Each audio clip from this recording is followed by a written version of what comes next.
बिस्मिल्लाहिर्रहमानिर्रहीम। पहली वीडियो में हमने ये देखा कि अगर हमने विज़िट वीज़ा अप्लाई करना है America, UK, Canada, Australia, New Zealand का, तो उसके लिए क्या क्या रीज़न्स हो सकती हैं, वजह, पर्पस। और अगर आपने ये वीडियो नहीं देखी तो इसको ज़रूर देख लें ताकि आपको समझ आ जाए कि सबसे अहम चीज़ विज़िट वीज़े में रीज़न होती है, और मैंने बहुत डिटेल से उसमें समझाया है। अब हम आते हैं डॉक्यूमेंट्स की तरफ और सबसे पहले बात करते हैं बैंक स्टेटमेंट की।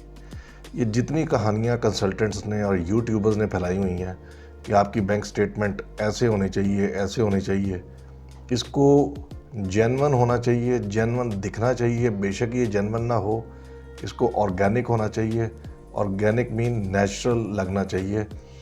हमारा सबसे बड़ा मसला ये होता है कि यूजुअली हमारे पास पैसे नहीं होते, अकाउंट हमने कभी खोला होता है, हम फिर विज़िट वीज़ा अप्लाई करने से जस्ट पहले कहीं से पैसे पकड़ते हैं, वो डालते हैं। ये कोई बुरी बात नहीं है, लेकिन होता ये है कि हम उसके साथ जो रीज़न है वो गलत चूज़ कर लेते हैं। जब हम गलत रीज़न चूज़ करते हैं तो फिर हमारा वीज़ा रिजेक्ट हो जाता है। क्योंकि ये याद रखें कि बैंक स्टेटमेंट के अंदर जो पैसे हैं वो आपके प्रोफाइल से जस्टिफाई होने चाहिए कि ये कहाँ से आए, कितने आए, आपने ये बैंक स्टेटमेंट मेंटेन या डेवलप कैसे की है। अब आ जाते हैं प्रोफाइल के ऊपर। यहाँ से अब आपको बैंक स्टेटमेंट समझ आएगी। ये नंबर 1, या तो आप जॉब कर रहे होंगे, नंबर 2 या आप बिज़नेस कर रहे होंगे। अगर आप जॉब कर रहे होंगे तो आपकी सैलरी लाजमी अकाउंट में ट्रांसफ़र होनी चाहिए, लेकिन ये भी हो सकता है कि आपको सैलरी कैश में मिल रही हो। अब चूंकि ज़्यादातर लोग बैंक स्टेटमेंट ख़ुद बनाते हैं, असल में वो कहीं भी जॉब नहीं कर रहे होते, तो वो फिर किसी जानने वाले से एक्सपीरियंस सर्टिफिकेट लेते हैं। ये कोई बुरी बात नहीं है, लेकिन जो आप एक्सपीरियंस सर्टिफिकेट में क्लेम्स करते हैं, बैंक स्टेटमेंट आपकी उसको जस्टिफाई करे। ठीक है जी। अब जॉब आपकी 3 तरह की हो गई। नंबर 1, पाकिस्तान में आप जॉब कर रहे हैं और आपकी सैलरी अकाउंट में ट्रांसफ़र हो रही है, तो वो वहाँ पर रिफ्लेक्ट होगी।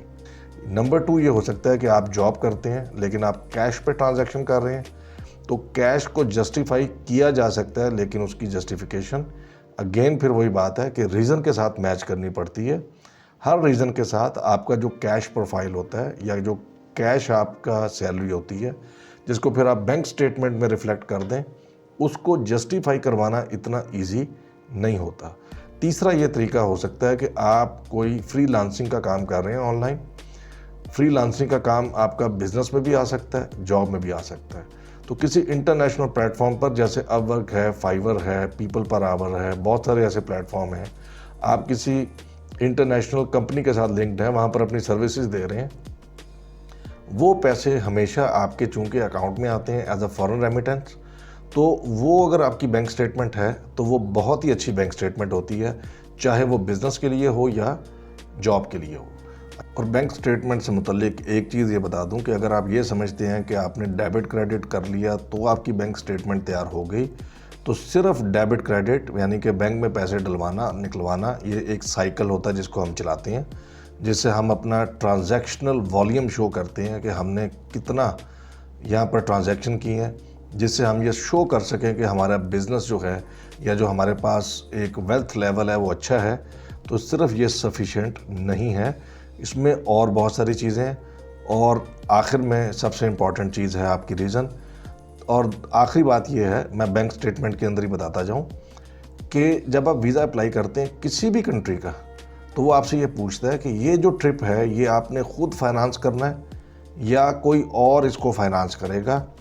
इसलिए अगर आपकी बैंक स्टेटमेंट ठीक ना हो और आप किसी और की बैंक स्टेटमेंट यूज़ करना चाहें तो आप कर सकते हैं, लेकिन अगेन वही बात है कि हर रीज़न के लिए आपकी किसी और की बैंक स्टेटमेंट आपके लिए यूज़ नहीं हो सकती। रीज़न स्पेसिफिक होती है कि जब किसी और की बैंक स्टेटमेंट आपके लिए इस्तेमाल हो सकती है। अब जो आपका बिज़नेस है वो भी ऐसे हो सकता है कि बैंक के थ्रू आप उसका ट्रांजैक्शंस करवा रहे हैं या कैश के थ्रू करवा रहे हैं या मिक्स करवा रहे हैं, लेकिन यहाँ पर बिज़नेस एंटिटी को समझना ज़रूरी है। या तो आपका बिज़नेस सोल एंटरप्राइज यानी कि एक आदमी, आप ही उसके मालिक हैं वो, या फिर बहुत सारों ने मिलकर बनाया है। अब अगर आप एक मालिक हैं या बहुत सारे मालिक हैं तो उसके आगे से डिफरेंट स्ट्रक्चर्स होते हैं।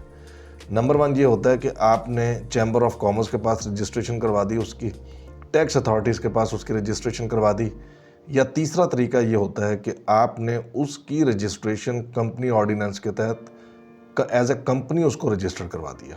ठीक है, अब इसमें बहुत सारी चीज़ें हैं और अगेन इसमें आपकी बैंक स्टेटमेंट, बिजनेस की बैंक स्टेटमेंट और सिर्फ आपकी bank statement as a business statement कब चल सकती है, अगेन ये डिपेंड करता है नेचर ऑफ ऑर्गेनाइजेशन पर। अच्छा, अगर आप कमाते हैं यानी कि आप कोई जॉब करते हैं या बिजनेस करते हैं तो इसका मतलब है कि अब आप टैक्स भी पे करते हैं। तो दूसरे जो इंपॉर्टेंट डॉक्यूमेंट, फाइनेंशियल डॉक्यूमेंट होते हैं वो होते हैं टैक्स के डॉक्यूमेंट्स। इसमें बड़ी इंपॉर्टेंट चीज़ ये है कि टैक्स रिटर्न्स को ठीक तरह फिल कीजिए। आपका नाम ATL के अंदर, एक्टिव टैक्स पेयर लिस्ट के अंदर नज़र आना चाहिए, वरना वीज़ा ऑफिसर के पास और कोई प्रूफ और कोई ट्रैक नहीं है जिससे वो इसको एक्सेस कर सके कि आप टैक्स पे कर रहे हैं, आप जेन्युइनली टैक्स पे कर रहे हैं। और जो आपने वेल्थ एसेट्स के अंदर हम ये देखेंगे, क्या आपने अपनी वेल्थ स्टेटमेंट के अंदर टैक्स में उस एसेट्स को, उन चीज़ों को जिनको आपने अपना एसेट डिक्लेयर किया है, क्या आपने डिक्लेयर किया है या नहीं किया। आप सिर्फ टैक्स की रिटर्न भरवा कर ये समझते हैं कि टैक्स के डॉक्यूमेंट्स बन गए, जबकि ये इतना आसान नहीं है। अगर ये आपके प्रोफाइल से, अगेन प्रोफाइल से मैच नहीं करता तो आपको इसका कोई फ़ायदा नहीं होगा। तीसरी बड़ी इंपॉर्टेंट चीज़ जो है वो है इनविटेशन लेटर।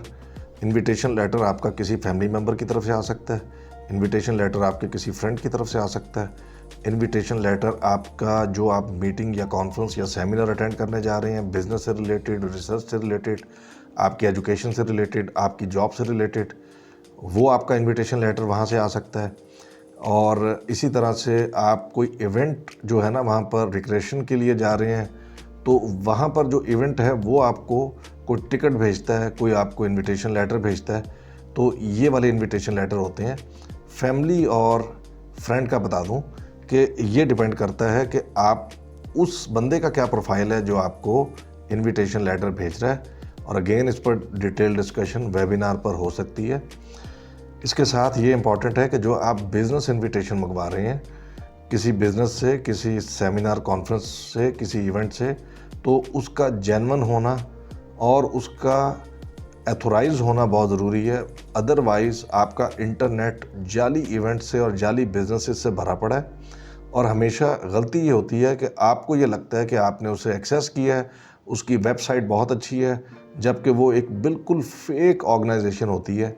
जब वो इनविटेशन भेजती है वो आपसे पैसे भी चार्ज कर लेती है और वो जो इनविटेशन लेटर है वो आपको रिजेक्ट करवा देता है। तो इसको हम डिटेल में वेबिनार में डिस्कस कर सकते हैं। फिर फोर्थ चीज़ जो बड़ी इंपॉर्टेंट है वो आपका ये प्रूफ होता है कि अगर आप जॉब कर रहे हैं तो उसका कोई एक लेटर बनवा के लाएं, जो बहुत इजी होता है, आप किसी भी दोस्त से बनवा कर ले आते हैं और वो जाली नहीं होता जब तक कि वो वेरीफाइएबल है। अगर वो वेरीफाई होता है तो वो जाली नहीं है। जाली वो चीज़ है कि अगर आप जेन्युइनली भी कहीं पे जॉब कर रहे हैं या आप एक जेन्युइन बिजनेस कर रहे हैं और उन्होंने उसकी वेरिफिकेशन की और वो वेरिफिकेशन नहीं होती तो वो चीज़ फेक कंसीडर की जाएगी।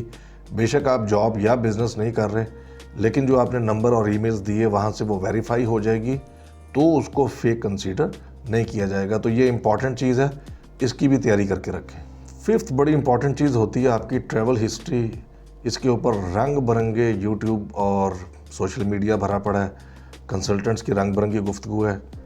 अगेन ट्रैवल हिस्ट्री आपको चाहिए या नहीं चाहिए, इस पूरी की डिपेंडेंस है आपकी रीज़न के ऊपर, आपके पर्पस ऑफ ट्रैवल के ऊपर।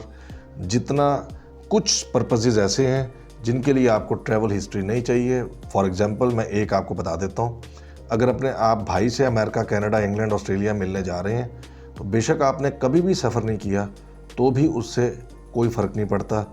तो ट्रैवल हिस्ट्री हर विज़िट वीज़े के लिए ज़रूरी नहीं है, बल्कि रीज़न ये बताएगी कि आपको ट्रैवल हिस्ट्री की रिक्वायरमेंट है या नहीं है। फिर फर्दर ट्रैवल हिस्ट्री में बहुत सारी चीज़ें हैं कि आपका किन किन मुल्कों का वीज़ा लगा है, आप वहाँ कब गए हैं, ड्यूरेशन बहुत मैटर करता है कि लास्ट 5, 10, 15, 20 साल में कब आपने वहाँ पर ट्रैवल किया है और आप कहाँ से रिजेक्ट हुए हैं। तो इसलिए एक सर्टेन टाइम तक आपकी जो ट्रैवल हिस्ट्री होती है, जो आपने विज़िट किए होते हैं, वो आपको बेनिफिट देते हैं, उसके बाद वो आपको बेनिफिट नहीं देते। लेकिन जो आपकी रिजेक्शन होती है वो थ्रू आउट लाइफ आपके साथ चलती हैं।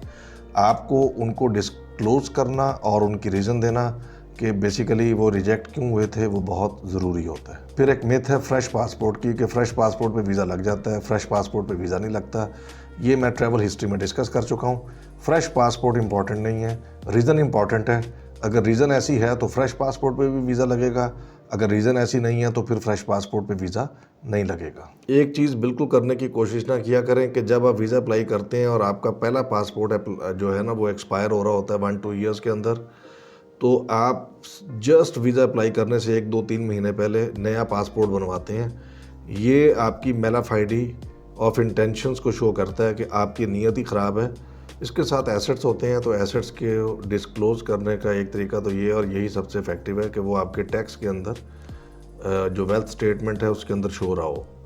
नंबर 2, अगर आपने उसकी इवैल्यूएशन किसी चार्टर्ड अकाउंटेंट फर्म से जो स्टेट बैंक ने ऑथोराइज़ किए होते हैं, जो इवैल्यूएशन करके बता देते हैं कि आपकी इस गाड़ी की मार्केट वर्थ क्या है, आपकी इन प्रॉपर्टीज़ की मार्केट वर्थ क्या है, वो जो प्रॉपर्टीज़ हैं उनका जो सर्टिफिकेट है वो बनवाना बड़ी अच्छी बात है। एक जो चीज़ जो डॉक्यूमेंट के साथ बड़ी इंपॉर्टेंट है वो ये है कि आप अपने सोशल मीडिया पर ध्यान रखें।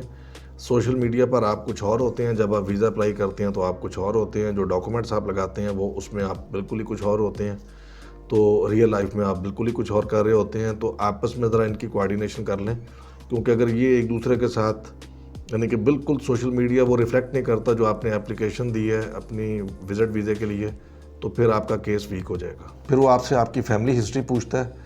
फैमिली में आपके कौन आते हैं? आपके माँ बाप आते हैं, बहन भाई आते हैं, आपके बीवी बच्चे आते हैं, और इसके साथ ही मैं आपको और डॉक्यूमेंट्स बता दूं, इन सब के CNIC बेसिकली मेन एप्लीकेंट का चाहिए होता है, और फादर और मदर का चाहिए होता है, पासपोर्ट आपका चाहिए होता है जो एप्लीकेंट है और जितने लोग अप्लाई कर रहे हैं, और बच्चों के लिए FRC बन जाता है, बीवी बच्चों के लिए शादी के प्रूफ के लिए MRC बन जाता है।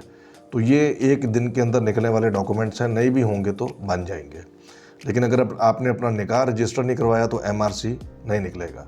अगर आपने बच्चों के बे फॉर्म नहीं बनवाए तो फिर वो FRC में रिफ्लेक्ट नहीं होंगे। तो ये काम आप वक्त से पहले करके रखें। दूसरी आपकी फैमिली हिस्ट्री वो पूछता है कि जिस कंट्री का विजिट वीज़ा अप्लाई कर रहे हैं क्या वहाँ पर आपको कोई जानता है। और फिर एक डॉक्यूमेंट होता है जिसके लिए आपकी इंग्लिश और आपका ब्रेन जो है वो बहुत अच्छा होना चाहिए, जिसको कवर लेटर कहते हैं। Cover letter just like an application, just like a letter. तो वो आप एक एड्रेस करते हैं वीज़ा ऑफिसर को, उस पर सब्जेक्ट लाइन में लिखते हैं कि मुझे ये विज़िट वीज़ा इस ड्यूरेशन के लिए, इस पर्पज़ के लिए चाहिए। नीचे आप उसकी मेन बॉडी लिखते हैं, उसमें आप अपने बारे में सब कुछ बताते हैं। पर्सनली आप कौन हैं, फैमिली क्या है आपकी, कितने बच्चे हैं, आपकी एज क्या है, और आप ये बताते हैं कि आप करते क्या हैं। उनके प्रूफ वहाँ पर अटैच करते हैं और बताते हैं कि मैंने ये डॉक्यूमेंट लगा दिए हैं। साथ आप अपने फाइनेंशियल रिसोर्सेज बताते हैं, टैक्स से रिलेटेड चीज़ों को डिस्क्लोज़ करते हैं। फिर आप ये जस्टिफाई करने की कोशिश करते हैं कि आप जिस विज़िट पे जा रहे हैं वो जेन्युइन है, और आप जस्टिफाई करते हैं कि आपको विज़िट वीज़ा दिया जाए। फिर आप वहीं से स्टोरी टेलिंग करके अपना केस बिल्ड करने की कोशिश करते हैं, इन सब चीज़ों को डिस्क्लोज़ करके, और आखिर में आप यूएस ट्रूली करके अपना नाम लिखकर और एक डिजिटल सिग्नेचर करके उस कवर लेटर को बंद कर देते हैं। तो इसको बहुत ही इम्पॉर्टेंट ये डॉक्यूमेंट है, क्योंकि यही आपके जितने भी डॉक्यूमेंट मैंने अभी बताए हैं वो किस तरह से आपस में हार्मोनाइज हैं और किस तरह से ये आपस में कोऑर्डिनेटेड और अलाइंड हैं, इसको कवर लेटर के अंदर ही जस्टिफाई किया जाता है। तो मेरा ख्याल है कि आपको खासी नो हाउ होगी। अगर आप फर्दर इसकी डिटेल्स विद रीज़न जानना चाहते हैं कि यानी कि मैं कोऑर्डिनेट करूं इन दोनों को, और साथ आपको मैं ये बताऊं कि असेसमेंट करवाना में उसमें हम करेंगे क्या, तो उसके लिए आप ये मेरी वीडियो के कनाडा का वीज़ा ऑफिसर कैसे डिसीजन करता है, एक और वीडियो भी आएगी जिसमें कनाडा, यूके और अमेरिका का मैंने एक कंपैरिजन किया कि ये वीज़ा ऑफिसर कैसे कैसे फ़ैसला करते हैं और कहाँ कहाँ इनका फ़र्क है।